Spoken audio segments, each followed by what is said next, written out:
Thank you so much for checking out this free video.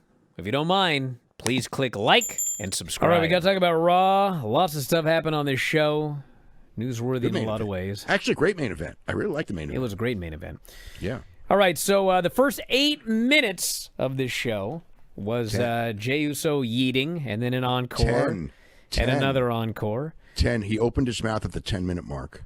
So he cuts a promo, and the world title belt is there in the ring, and Punk interrupts, and Punk comes out, and he does a long promo, and he basically said that he followed his heart, he believed in himself, which is easy to do when you're winning, but hard to do when you're losing, or about to lose, he says to Jey. Had a lot of questions coming out here. Your body language answers them. I know you have what it takes. The question is, are you going to go as far as you need to go? And he says, I'm not asking Big Jim's brother or Little Roman. I'm asking main event Jey Uso. How far are you willing to go? Because you're not the only one who needs to be champion again. And he's doing this big promo. And at the end of the day, I watched this and I thought, I wonder if CM Punk is turning heel this weekend. Because everyone's thinking it's going to be Jimmy, or it's going to be Jay, or we had that whole feud, and LA Knight was fighting with everybody. And the one guy who hasn't teased it is CM Punk. So he could do it. I could see him turning heel and winning that title. He could do it. We just had John Cena do that, though. Yeah, but it sucked, and they had to end it early. I know. That would almost be because Punk is like a real big draw right now as a or at least big reaction. Well, big draw. I mean, it's like I don't know. I think he'll be better as a heel than Cena was. Well, you got to remember when he first went to AEW years ago. He was teasing that day's going to come when I'm going heel. Oh yeah, he basically outright said. And he's, I'm sure, been waiting for years and years and years and years. And there will come a time where no matter what he does, he ain't going to get booed. So it's almost like if you're going to do it, sooner the better. Because Yeah, but you know what, though?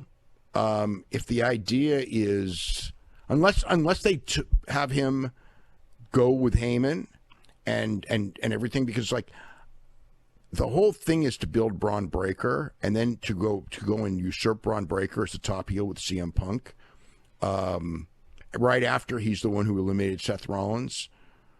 I don't know. I know also that they're not ready to go for the championship with Braun Breaker. Yeah, so he could take the place of Seth through WrestleMania.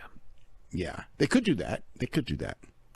But then he becomes the understudy again. And I don't know that, like, that's one of the reasons that they kept those guys out of the Battle Royal was because they didn't want to diminish them once they shot that big Seth Rollins angle. And then, like today's show, it was perfectly notable because they took LA Knight, who's one of the hottest guys in the brand, and Braun just speared and pinned him. We had the Judgment Day backstage, and Dom showed up and said, we have a problem, and he says, Adam Pearce has a vendetta against me. Rusev and Penn are having a #1 contenders match. And Raquel says, well, maybe you shouldn't cheat so much. And he says, I've never cheated, so what are we going to do? And Finn flips out. He says, JD and I, we got bigger fish to fry. Winning back the tag team titles, you got to handle this on your own. And so he goes to make a call. So we had Penta and Rusev #1 contenders match, and fans were in a Penta. Not really all that into Rusev. There was a very good near fall near the end where Penta hit the Made in Japan and Rusev kicked out, and the fans were hot for that one. They're chanting, ref, you suck. And then the Americanos just hit the ring for the DQ, which was so dumb. And Wade Barrett's telling us there isn't a #1 contender. I'm like, my God, I've seen this 1,000 times. And it was exactly as we figured it would go. Yeah. I actually thought their match was pretty good until the finish, but what a nothing finish for a long match. We had LA Knight doing a promo where he basically said he was going to go after whoever won the title on Saturday. And then they go to Braun and Paul backstage. And Braun's still pissed off they weren't in the Battle Royal. He says, we should have just gone down and beat everybody up. And Paul says, that's a great idea, but there would have been consequences.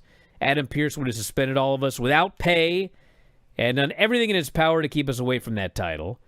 He said, someone's going to win the title, and whoever wins, someone's going to go after him. We need to, but someone else tonight has the same mission, so you need to take that guy out. And Braun says, make the match. And, of course, it's LA Knight. Yeah. So, I mean, by that, it's like if Punk wins, then Punk's the target. That's true. Have you grabbed your F4WOnline.com shirt yet?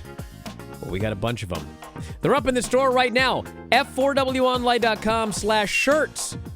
You can grab your -5 stars shirt, your Dave Meltzer Wrestling Observer shirts, even the brand new After Dark Radio shirt.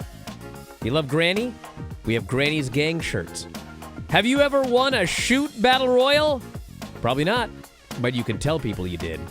So check out the store. All of these great shirts and more. It's through Pro Wrestling Tees. F4WOnline.com/shirts. That's F4WOnline.com/shirts.